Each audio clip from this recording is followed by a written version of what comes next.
Hello दोस्तों, मैं हूं आपका दोस्त दीपक कुमार। और आज हम लोग फिर से अस्टर एनालिसिस करने वाले हैं एसएससी जीडी के 17 जनवरी के सेकंड शिफ्ट के प्रश्नों का। जैसा कि हमें कुछ स्टूडेंट्स के माध्यम से जो प्रश्न मिले हैं उसमें से हो सकता है कि कुछ सही हो और कुछ गलत भी हो सकते हैं। तो जैसा आप लोगों को पता हो, अगर कुछ प्रश्न गलत हो तो आप कमेंट बॉक्स में ज़रूर बताइएगा कि सही प्रश्न क्या थे, जिससे कि हम लोग अपने स्टूडेंट्स के पास सही प्रश्नों का एनालिसिस भेज सकें। तो चलिए बिना देरी किए हुए हम लोग शुरू करते हैं 17 जनवरी के सेकंड शिफ्ट के प्रश्नों का एनालिसिस, जिसमें पहला प्रश्न है अनुच्छेद 25 से 28 किससे संबंधित है, यह पूछा गया था हम लोगों से। तो जैसा कि हम लोग जानते हैं कि अनुच्छेद 25 से 28 जो है वह मौलिक अधिकार से संबंधित है। तो सबसे पहले जान लेना है कि यह 25 से 28 संबंधित किससे है। तो ये चीज़ हम लोग जानते हैं कि यह धार्मिक स्वतंत्रता का अधिकार है। तो ये 25 से 28 में दिया हुआ है। तो जैसा कि हम लोग जानते हैं कि हमारे मौलिक अधिकार जो हैं अनुच्छेद 12 से लेकर अनुच्छेद 35 के अंतर्गत दिए गए हैं। तो अनुच्छेद 12 से 35 में 25 से 28 जो है वह धार्मिक स्वतंत्रता का अधिकार है। इस चीज़ को हमें अच्छे से याद रख लेना है कि इसमें हमें 6 तरह की मौलिक अधिकार दिए गए हैं। इसमें एक संपत्ति का अधिकार था जिसको कि हटा दिया गया है। इस चीज़ को भी हमें अच्छे से याद रख लेना है। तो अगर हम लोगों ने पिछले वीडियो को अगर आप लोगों ने देखा होगा तो उसमें हमने बताया था कि आप अनुच्छेद 1 से लेकर के अनुच्छेद 50 तक कम से कम, और उसके बाद अनुच्छेद 51 का जो है 51 का मौलिक कर्तव्य, वो भी आप अच्छे से देख लें। तो अनुच्छेद अगर इतना कम से कम बेसिक आप क्लियर कर लेते हैं तो आपको परीक्षा में किसी भी तरह की दिक्कत का सामना नहीं करना पड़ेगा, खास करके पॉलिटी से संबंधित अनुच्छेद के मामले में। चलिए नेक्स्ट क्वेश्चन हम लोग देख लेते हैं।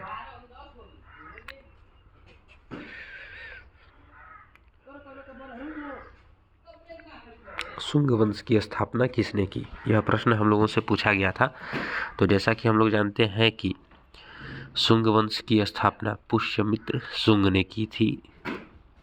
तो ये चीज़ हम लोगों को याद रख लेना है कि पुष्यमित्र शुंग ने 187 BC में इसकी स्थापना की थी। और यह मौर्य साम्राज्य के अंतिम शासक जो थे बृहद्रथ, उनकी हत्या करके की थी। तो ये चीज़ आप लोगों को याद कर लेना है। वंशावली से संबंधित पिछले शिफ्ट में भी इससे प्रश्न पूछे गए थे और इस सब शिफ्ट में भी इससे प्रश्न पूछे जा रहे हैं।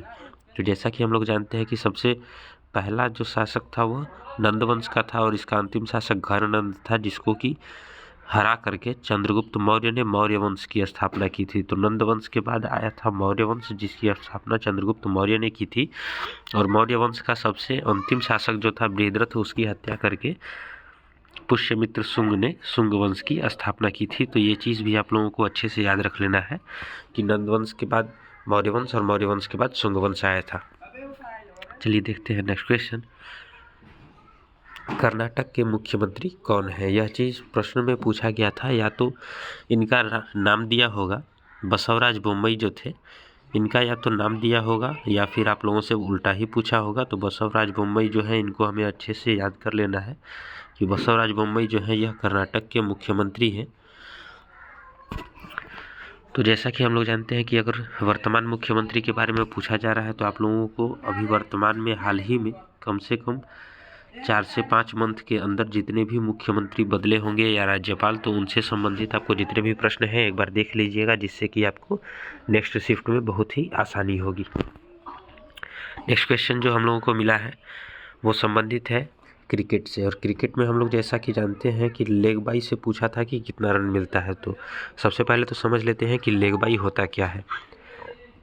लेग बाई जो होता है क्रिकेट में, अगर बिना बल्ले को टच किए हुए बॉल आपसे अगर निकल जाती है तो फिर उसको हम लोग रन में काउंट कर सकते हैं, रन दौड़ करके हम लोग ले सकते हैं। तो लेग बाई का रन वैसे अगर क्रिकेट के नियम 23 के अनुसार हम लोग देखें तो उसमें 1 रन दिया रहता है, लेकिन लेग बाई के अनुसार हम जितना चाहें 2 से 3 रन भी दौड़ सकते हैं।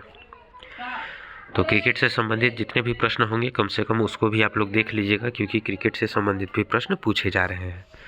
नेक्स्ट क्वेश्चन हम लोग देख लेते हैं कि कौन सा त्यौहार उत्तर प्रदेश का नहीं है।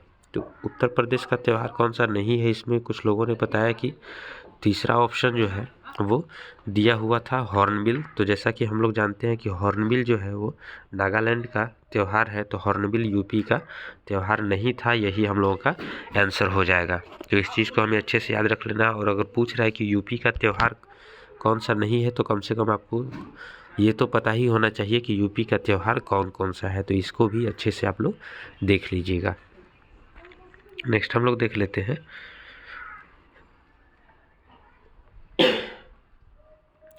महाराष्ट्र में दरबार हॉल का उद्घाटन किसने किया था।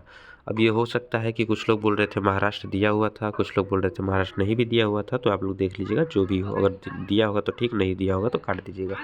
दरबार हॉल का उद्घाटन अभी हाल ही में हुआ था और हमारे प्रेसिडेंट जो थे रामनाथ कोविंद, इन्होंने ही राजभवन में किया था। तो इस चीज़ को हमें अच्छा से याद रख लेना है कि रामनाथ कोविंद ने ही अभी राजभवन में दरबार हॉल का उद्घाटन किया था, ये चीज़। नेक्स्ट क्वेश्चन हम लोग देख लेते हैं कि सितारा देवी का संबंध किस नृत्य से है। सबसे पहले तो हम लोगों को ये पता चल गया कि यह एक नृत्यांगना है। ये चीज़ हम लोगों को पता चल गया कि सितारा देवी जो थी एक नृत्यांगना है, और यह नृत्यांगना जो है वो कथक नृत्य से संबंधित है। ये भी हमें याद रख लेना है, और यही हम लोगों का आंसर भी था, क्योंकि ये कथक नृत्य से संबंधित है जो कि यूपी के स्टेट में पड़ता है। और इनको साथ ही साथ हम लोग अगर सितारा देवी को देखें तो इनको कुछ पुरस्कार पहले से ही मिल चुका है, जैसे पद्मश्री हो गया, कालिदास सम्मान हो गया। इससे संबंधित जितने भी सम्मान हैं, इनको नृत्य से संबंधित भी सम्मान दिया जा चुका है। इसीलिए ये इतनी पॉपुलर कैरेक्टर थी, जिसकी वजह से इनका नाम पूछा गया है। तो आप लोग कम से कम नृत्यांगनाएँ हो गए या फिर अभिनय, राजनीति, इससे संबंधित जितने भी कुछ चर्चित व्यक्ति होंगे उनको आप लोग देख लीजिएगा, क्योंकि चर्चित व्यक्तियों से भी नाम पूछा जा रहा है कि चर्चित व्यक्ति कौन क्या है। नेक्स्ट हम लोग देख लेते हैं कि उत्तर प्रदेश के आजमगढ़ से किसने चुनाव जीता है। तो ये चीज़ तो लगभग सबको ही पता होगी कि उत्तर प्रदेश के आजमगढ़ से जो दिनेश लाल थे, इन्होंने चुनाव जीता है। दिनेश लाल यादव जो कि निरहुआ के नाम से जाने जाते हैं, ये चीज़ भी हम लोगों को याद रख लेनी है कि इनको आजमगढ़ से चुनाव जीतने में सहूलियत हुई है। नेक्स्ट हम लोग क्वेश्चन देख लेते हैं। पूछा है कि प्रति व्यक्ति आय क्या होती है। तो जैसा कि हम लोग जानते हैं कि अगर प्रति व्यक्ति आय, ये इकोनॉमिक्स का प्रश्न है, तो इकोनॉमिक्स के प्रश्न को आसानी से समझा जा सकता है, बस थोड़ा सा ध्यान देने की आवश्यकता होती है। अगर किसी जगह की कुल आय क्या है, पहले तो ये देख लेना है हमें, और उस आय में वहाँ की जनसंख्या जो है उससे भाग दे देना है। तो ये चीज़ हमें अच्छे से समझना होगा कि अगर किसी लिमिटेड प्लेस का हम लोग पूछ रहे हैं तो उसका आय क्या है, पहले वो देख लेते हैं, फिर वहाँ की जनसंख्या क्या है, और वहाँ के कुल आय से, कुल आय में वहाँ के कुल जनसंख्या से अगर हम लोग भाग दे देते हैं तो फिर हमारा प्रति व्यक्ति आय प्राप्त हो जाता है। तो इस चीज़ को हमें अच्छे से समझ लेना है कि कुल आय में अगर कुल जनसंख्या से भाग देते हैं तो प्रति व्यक्ति आय प्राप्त हो जाता है। नेक्स्ट क्वेश्चन हम लोग देख लेते हैं।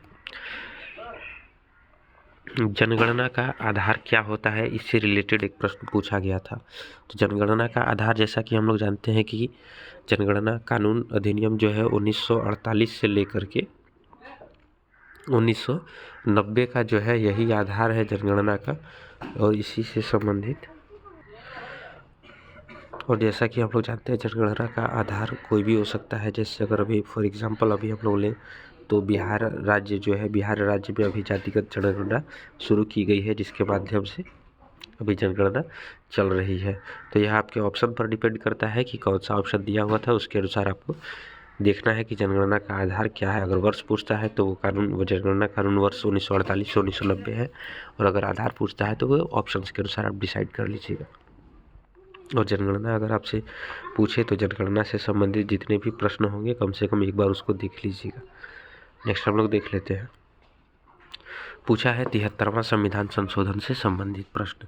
तो 73वां संविधान संशोधन हम लोग जैसा कि जानते हैं कि 73वां संविधान संशोधन 1992 में लागू हुआ था, और 1992 के तहत इसमें पंचायती राज्य से संबंधित बातें बताई गई हैं कि पंचायती राज्य को एक संवैधानिक मान्यता दी गई थी, और इसी के लिए हम लोग 24 अप्रैल को पंचायती राज दिवस के रूप में मनाते हैं। तो इस चीज़ को भी हमें अच्छे से याद रख लेना है। अगर 73वां पूछा है तो आप 74वां या फिर उससे संबंधित जितने भी अभी लेटेस्ट संविधान संशोधन हुए हैं 105 तक, आप उन सब को अच्छे से देख सकते हैं, ताकि आपको किसी भी तरह के प्रश्न को सॉल्व करने में परेशानी ना हो।